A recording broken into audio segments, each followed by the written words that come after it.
Hey guys, my name is Mark Steele. I'm the broker of record for Justo Inc. Brokerage based out of North York, Ontario.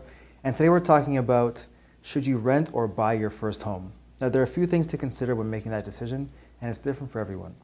So the first point that a lot of people consider is where do you plan to be in the next 5 years?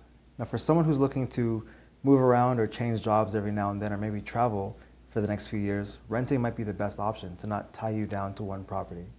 So the second point to consider is, do you have a down payment saved between 5% and 20% of any potential purchase you might make?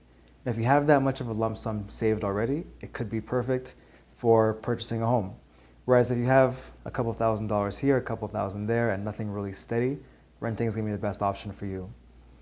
And the third thing to consider if you're deciding to rent versus buy a property is, have you budgeted for an emergency fund?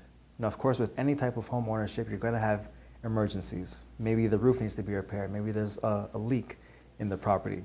Or for condos, you might have to pay maintenance fees or special assessments every now and then. If you don't have that emergency fund prepared already, again, renting may be the best option for you because it's going to be a lot more consistent in your financial expenditure every month.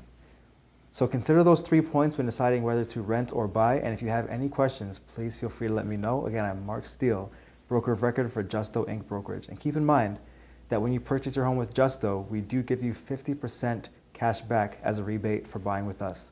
So keep that in mind and get back to me if you have any questions. Thank you.